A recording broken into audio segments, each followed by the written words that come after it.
Lo Wang. You know, my favorite thing about video games is, Jason, you know, They prevent you from interacting with other humans. well, besides that, No. I love it. I love it when a game is surprising.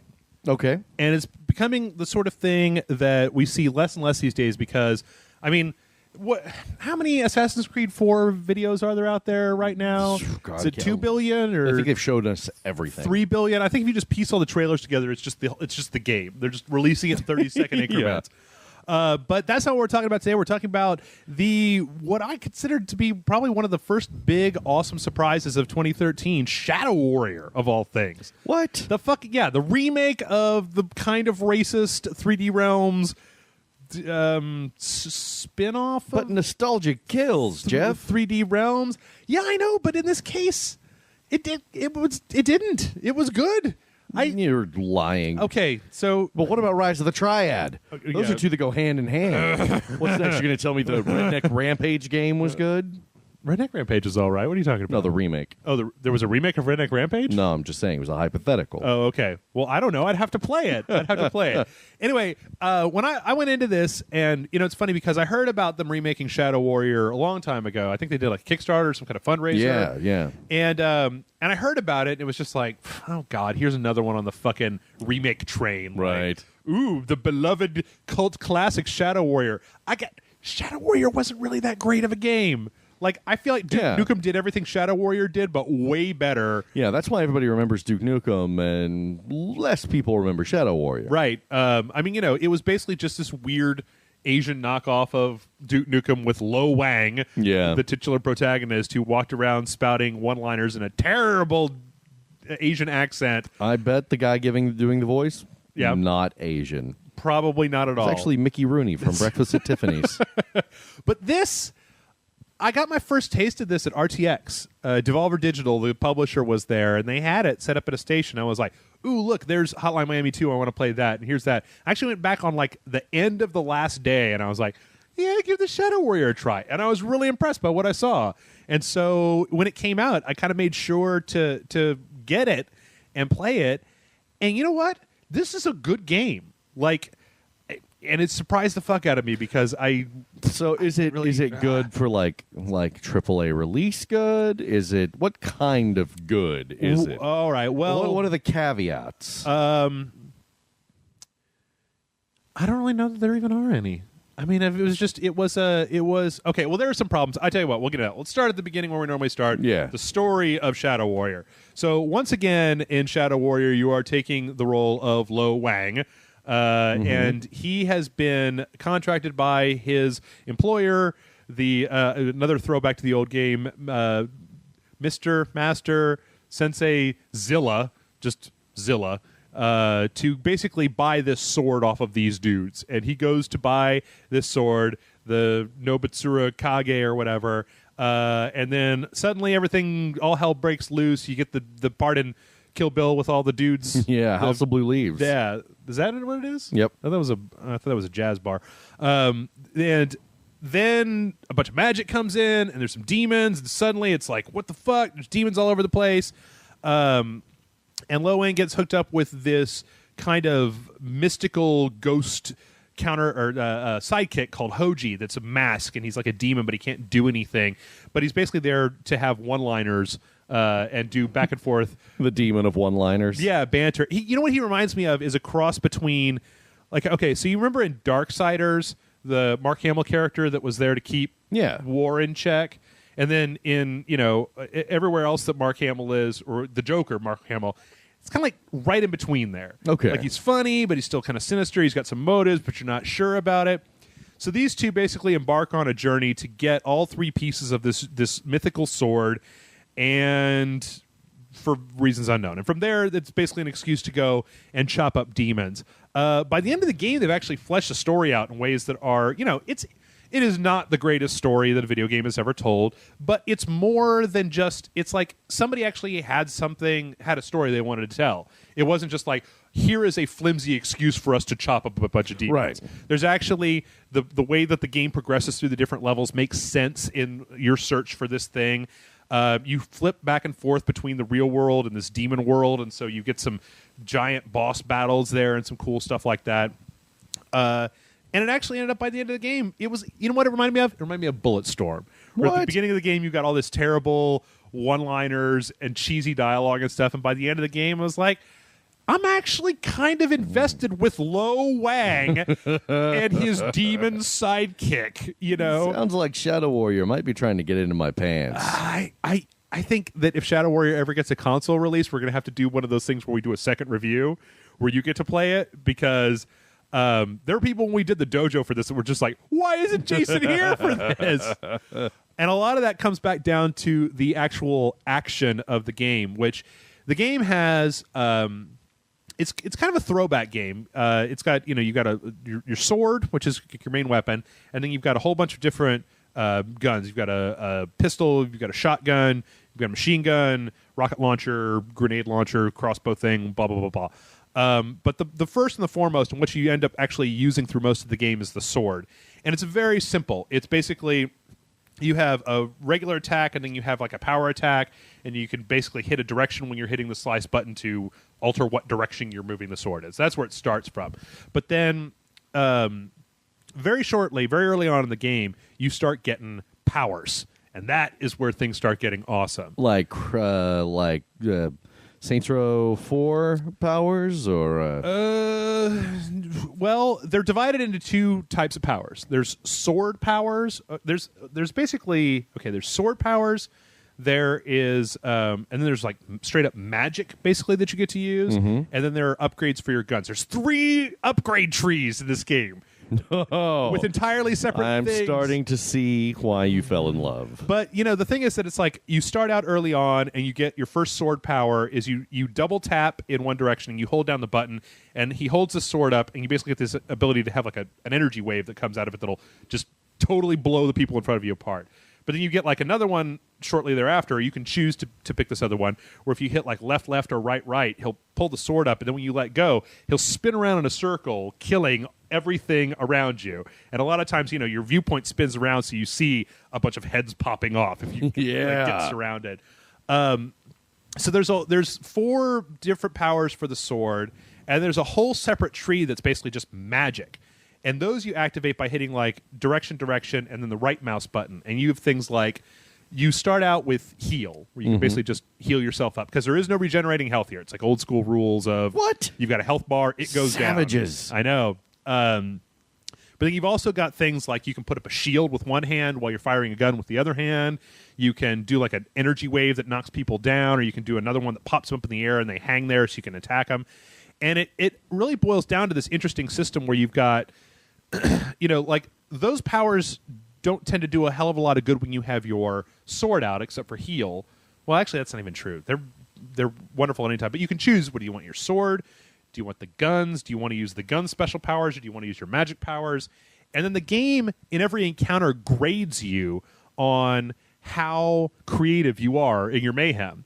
So if you just use one weapon and you just do the same attack over and over again, it doesn't give you a very high bonus. Sure. But if you're creative, where I found myself, I actually got into this horrible thing where after every battle, I'd have to sit down and cycle through every weapon and reload it, because I had shot 2 shots out of every single gun to make sure I got the bonus.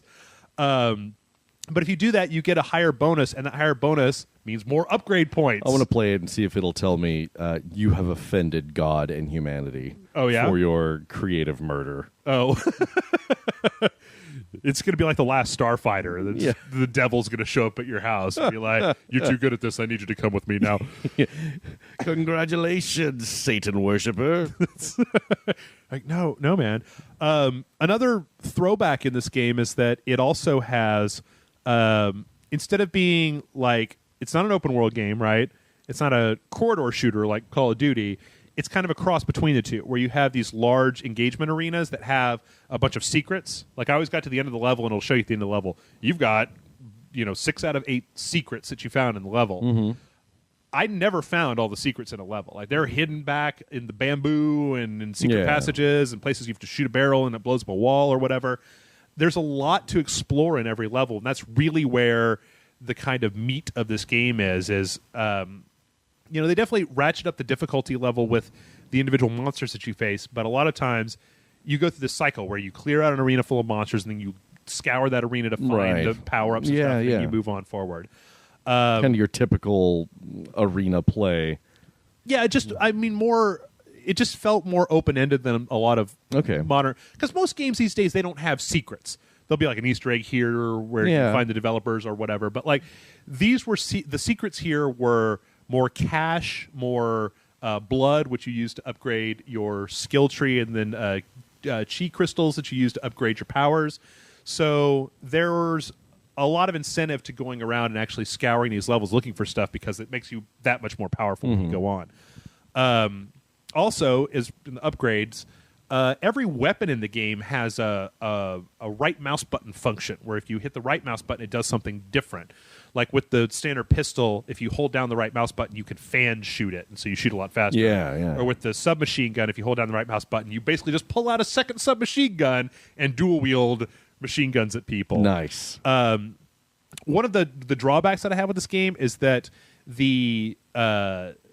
those particular powers, you have to buy them. So when you first get these, the guns are actually spaced out over the course of the game fairly well. Sure. But you have to, once you get a gun, the first thing you have to do is save up a lot of money so you can buy this secondary power. And there isn't really, I don't know if I'd found more secrets if there had been, but when I got to the end of the game, there was still a lot of upgrading that I hadn't done. So it's not a game where they give you enough to get everything maxed out before you get to the end So of the they expect you to just play through it again with like New Game Plus or what? Yeah, there is a New Game Plus. There's also a hardcore mode where they don't allow you to save inside of the level, and you have to play each level from start to finish, and if you die, you go back to the beginning. But yeah, they want you to pick and choose. So I maxed out like a couple of the powers and a lot of the skills, and then upgraded 2 or 3 of the guns all the way out of, I think it's like 7 different guns. So there's definitely some opportunity there, some incentive to go back and replay through the game to pick all this stuff back up again, which, depending on how you feel about the action of the game, is perfectly viable. Like, I kind of wanted to go back through the game and see if I could pick up some of the secrets that I missed. But that does lead into another drawback, that if you're not that interested in the game, that's really all there is. Right. Like, there isn't really a multiplayer component. And if you're not super interested in going back through the storyline, then once you beat the game, you're pretty much done. On the upside, on the other hand of that, the game was about 10 to 12 hours long. So it's a good size for a game. The game is, at this point, $40. So it's not a full price game. Or they're not charging the $60 AAA money.